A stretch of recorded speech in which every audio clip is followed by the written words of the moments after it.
मुझे सीता को देखने दो, रावण ने कहा। दादा, समय नहीं है।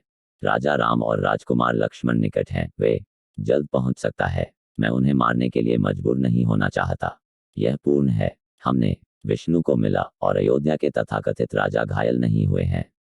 चलो चलें। अब कब? एक बार जब हम विमान में वापस आ जाएंगे तो आप उसे देख सकते हैं। लंकावासी एक छोटे से समाशोधन में थे जहां मलयपुत्रों ने स्थापित किया था उनका अस्थायी शिविर। वे घने जंगल से घिरे हुए थे। पेड़ की रेखा से परे लगभग कुछ भी दिखाई नहीं दे रहा था। कुंभकर्ण काफी उत्सुक था। राजकुमारों के मौके पर पहुंचने से पहले निकल जाओ। रावण ने सिर हिलाया और विमान की ओर चलने लगा। उसकी उन्नति गार्ड आगे बढ़ा जबकि कुंभकर्ण साथ साथ चल रहा था। का मुख्य निकाय सैनिकों ने पीछा किया, स्ट्रैचर को लेकर जो एक बाध्य और बेहोश था। सीता पिछला गार्ड अंत लाया, यह जानते हुए कि राम और लक्ष्मण स्वतंत्र और सशस्त्र थे। लंकावासी थे उनके पहरे पर। वे बाणों के एक ओले से चकित नहीं होना चाहते थे। समय समय पर दूर में एक आवाज सुनाई दी, जोर से और करीब आ रहा है। हर दोहराव के साथ सीता। यह अयोध्या के दिवंगत राजा दशरथ के सबसे बड़े पुत्र राम थे। जब से अयोध्या क्षेत्र में सर्वोच्च शक्ति थी, दशरथ भी के सम्राट थे। सप्त सिंधु, 7 नदियों की भूमि। जब राम को निर्वासित किया गया था, एक दैवी अस्त्र के अनधिकृत उपयोग के लिए 14 वर्ष। मिथिला के युद्ध में दशरथ ने भरत को राजकुमार के रूप में नामित किया था। बजाय हालांकि जब भरत को बाद में सम्राट का ताज पहनाया गया था, दशरथ के चले जाने पर उन्होंने सभी अपेक्षाओं के विरुद्ध राम की चप्पलें रख दी। सिंहासन और साम्राज्य पर अपने बड़े भाई के प्रतिनिधि के रूप में शासन करना शुरू कर दिया।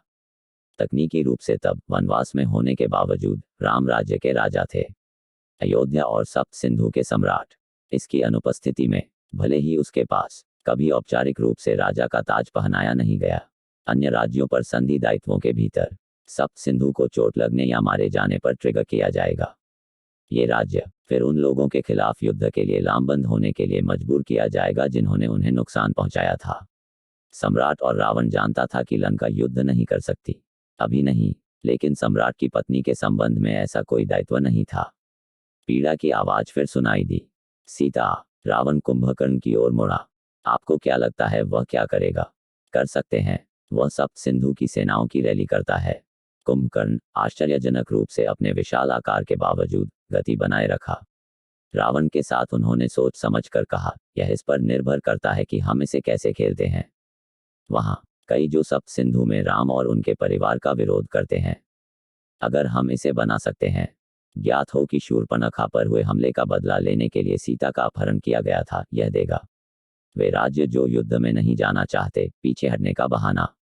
इसके अलावा वहां है कोई संधि दायित्व नहीं जो किसी अयोध्याशाही की स्थिति को संदर्भित करता हो। अन्य सम्राट की तुलना में आहत किया जा रहा है, इसलिए वे केवल इसलिए मार्च करने के लिए संधि बाध्य नहीं है। हमने बादशाह की पत्नी का अपहरण कर लिया है। जो दूर रहना चाहते हैं वे चुन सकते हैं। दूर रहने के लिए मुझे नहीं लगता कि वह एक बड़ी सेना को इकट्ठा कर पाएगा। Useful idiots. कुंभकर्ण को आंखों में एक चमक के साथ पेश किया। अरे, मेरे पास उस शब्द का कॉपीराइट है, रावण ने हंसते हुए कहा, कुंभकर्ण के बड़े पेट पर तमाचा मारते हुए। भाई पुष्पक विमान पहुंचे थे और अब जल्दी से अंदर चले गए। सैनिकों ने पीछा किया और शिल्प के अंदर अपनी स्थिति लेना शुरू कर दिया। रावण और कुंभकर्ण जल्द ही लेने की तैयारी में जुट गए थे। बंद। हाइड्रोलिक फुफकार के साथ विमान के दरवाजे धीरे धीरे बंद हो गए। वह एक लड़ाकू है, कुंभकर्ण ने एक सराहनीय मुस्कुराहट के साथ कहा, सिर हिलाया।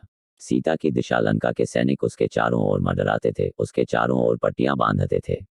उसका अचेतन शरीर। बहादुर योद्धा राजकुमारी को पकड़ने के लिए यह एक संघर्ष था। शूर्पणखा के बीच हुए अधूरे मुकाबले को 30 दिन बीत चुके थे और राजकुमारों और अयोध्या के राजघरानों ने यह मानकर अपने पहरे में ढील दी थी। लंकावासियों ने उनका ट्रैक खो दिया था।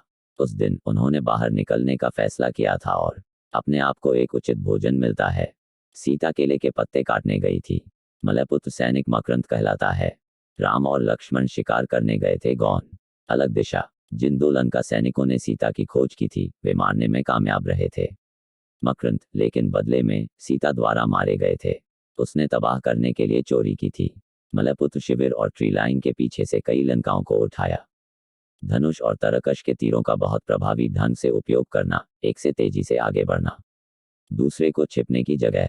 लेकिन वह न तो रावण को पा सकी थी और न ही कुंभकर्ण, जिसे लिंकाई के सुरक्षात्मक किनारों के पीछे बंद कर दिया गया था। सैनिक, अंत में उसे अपने वफादार अनुयायी को बचाने के लिए आगे आने के लिए मजबूर होना पड़ा। कप्तान जटायु, यह तब था जब वह काबू में आ गई और बेहोश हो गई, एक विष के साथ बांधे जाने और विमान तक ले जाने से पहले। मलयापुत्र मानते हैं कि वह विष्णु है, रावण ने धीरे से हंसते हुए कहा। वह बेहतर एक अच्छी सेनानी होगी। एक प्राचीन भारतीय परंपरा के अनुसार बड़े नेता महानतम महान लोगों में जो अच्छाई के प्रचारक और के अग्रदूत बन सकते थे। जीवन का एक नया तरीका विष्णु की उपाधि से पहचाना गया। 6 हो गए थे। अब तक विष्णु और मलयपुत्र जनजाति की स्थापना छठे द्वारा की गई थी। विष्णु, भगवान परशुराम। अब मलयपुत्रों ने 7वें एक को पहचान लिया था। भारत में जीवन का नया तरीका कौन स्थापित करेगा? सीता।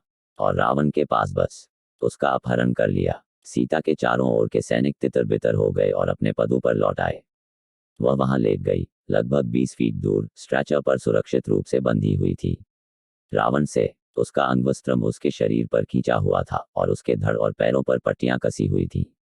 उसकी आंखें बंद थीं, लार बाहर निकली। उसके मुंह का कोना, एक बहुत मजबूत विष की एक बड़ी मात्रा का इस्तेमाल किया गया था। उसे बेहोश कर दो। अपने जीवन में पहली बार रावण और कुंभकर्ण ने सीता का चेहरा देखा। रावण ने महसूस किया कि उसकी सांस रुक गई है। वह निश्चल बैठ गया, हृदय लकवाग्रस्त हो गया, आंखें चिपकी हुई। उसके चेहरे को, सीता के राजसी मजबूत सुंदर चेहरे को